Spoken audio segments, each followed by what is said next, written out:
You know, there's a part of me that really thinks I shouldn't do this. How am I supposed to argue with that? Oh, okay. You're right, I'll go do it. Mwah! So, in the interim minutes it took me to put all this together, I decided that as long as we're going to do this, we might as well learn something. So, I need to know who here is familiar with political feminist theory, specifically Kathy J. Cohen's dissertation, Punks, Bulldaggers, and Welfare Queens. Okay, I'll back up. This essay is a critique of coalition politics, specifically the tendency to establish a binary that is set up as a norm and a deviation from the norm rather than intersectionality. So, according to coalition politics, there is only male or female, straight or queer, white, people of color, etc. And that first one should be your answer to why Ghostbusters. Yes, it was the most hated trailer on the internet basically ever. Yes, it had the distinction of being one of the first in the wave of female-centric reboots, remakes, and spin-offs of previously male-dominated franchises. Yes, it's an uneven mess, but I still have a special little corner in my heart for it.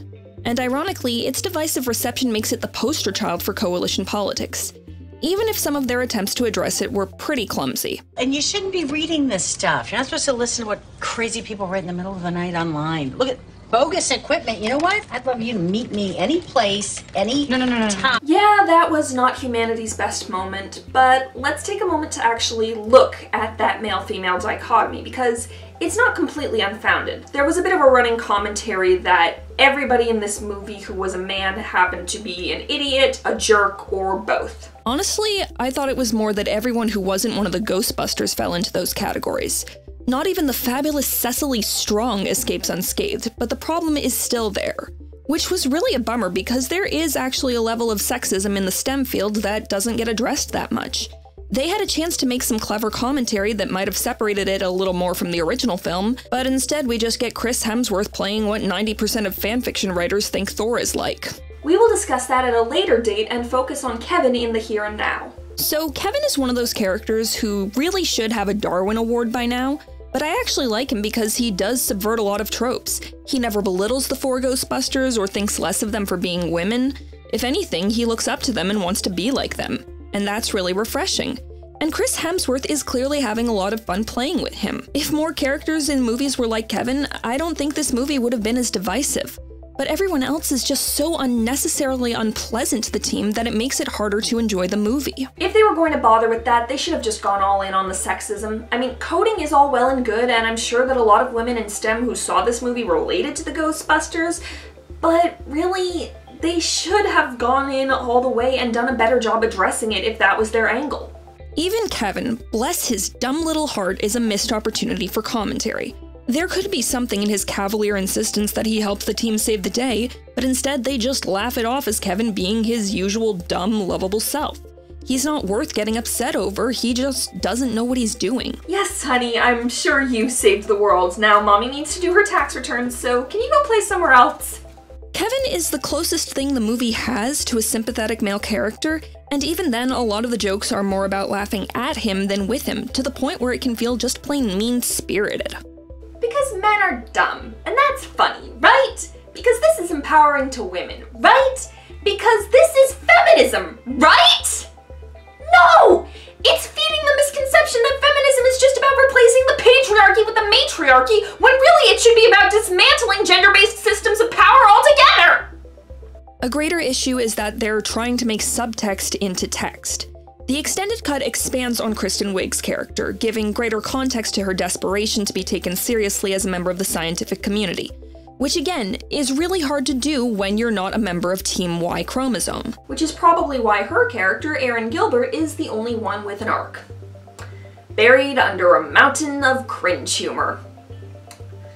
Not the best use of your K-Wig movie.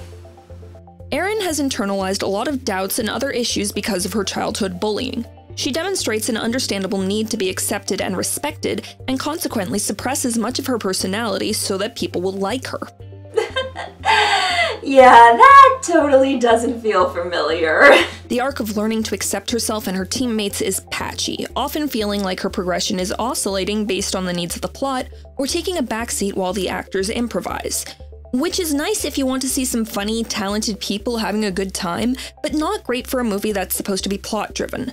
Like, if you're going to show us the antagonist from the first act, maybe don't take the time for multiple dance sequences and jokes about wontons. Oh, don't worry, Rowan. We'll get to you, but the other Ghostbusters have to come first. Abigail? Abby is one of those characters whose gender seems largely incidental, which is both a good thing and a bad thing. It's good because it means she was written as a character first, but it's bad because that means she doesn't really offer a lot in the ways of commentary. She is simply what happens when you let Melissa McCarthy be Melissa McCarthy. And we can circle back to her in a moment or two, but right now I need everyone to put on their courtesy caps because I'm about to talk about Leslie Jones. This is where Cohen's principles of intersectionality become more noticeable. Leslie Jones's character, Patty. Look, if nothing else, she does have a lot more reason to be with the team than Winston does in the original. I know, there are earlier drafts of the first Ghostbusters script where Winston was with the team the whole time, but that's not what ended up in the final product, so it doesn't count. And love her or hate her, Patty has a reason to be there other than as the audience self-insert to ask all the required questions. Unfortunately, a lot of people felt that purpose also trod some racially insensitive ground. Not like the jerks who were hacking Leslie Jones's accounts and sending her threats, but in that they were so focused on the women angle that they kind of ended up ignoring the race angle. Okay, so I don't know if it was a race thing or a lady thing, but I'm mad as hell. Yeah, I would be too. That's one of the problems. Comedy often comes from suffering, yes, but there's some unfortunate subtext when the only person of color on the team is the one most often being subjected to the suffering. Erin gets some of that treatment too, but that's primarily before Patty joins the team. Once she's there, she becomes the magnet for all things painful. Now, I want to stress, I don't believe they did any of that intentionally. I don't think they meant anyone harm. I genuinely believe they just wanted to make a funny movie and accidentally stepped in a lot of traps. Like Winston before her, Patty is the only member of the team not to be a scientist. And while Leslie Jones defended this by saying, "Why can't a regular person be a Ghostbuster?" which is a noble thought that's meant to be inclusive, it can also play into white exceptionalism.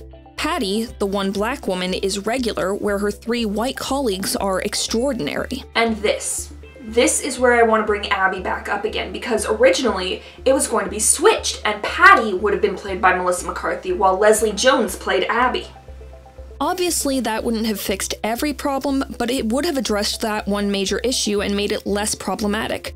At least for people who aren't total garbage like Milo Punchable Face and his cronies. Hate speech and freedom of speech, two different things. Be nice on the internet. And now, Holtzman. Let's go. Everybody likes Holtzman. And Holtzman is where the majority of the queer subtext comes from. Subtext because this is yet another one of those instances where the studio balked at having an out queer character in their movie because reasons. But she's played by the very out-of-the-closet Kate McKinnon, who says that Holtzman is the character most like her, and her coding was off the walls, which means the queer community loves her. And there was originally going to be on-screen confirmation that Holtzman was gay, but it got cut. Because reasons. Out of all the characters, Holtzman best fits Cohen's description of queerness as being perceived as deviant. She dresses in an eclectic style that borders on traditionally masculine, behaves oddly, sometimes to the point of invading people's personal space and making them uncomfortable, and speaks either in alienating and bizarre anecdotes or technobabble that the audience might not understand.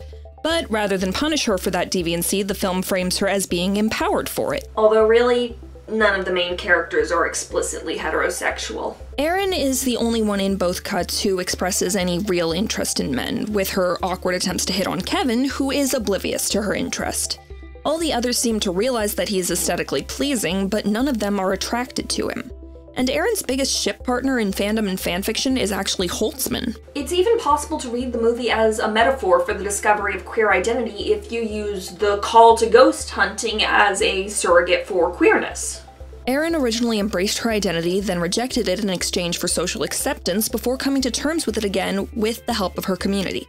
Abby and Holtzman were consistently out and proud from the beginning, and while Patty's awakening comes later in life than the other three, she accepts it readily, and from there, the four of them embark on an attempt to be taken seriously and to be a positive influence on the world, despite authority figures constantly doubting them, antagonizing them, and attempting to silence them. Okay, yes, it's stretching, but at some points we have to take the scraps we get because Hollywood is too cowardly to— Enjoy your fun, Ghostbusters, for soon you shall bow down before me. Okay, fine!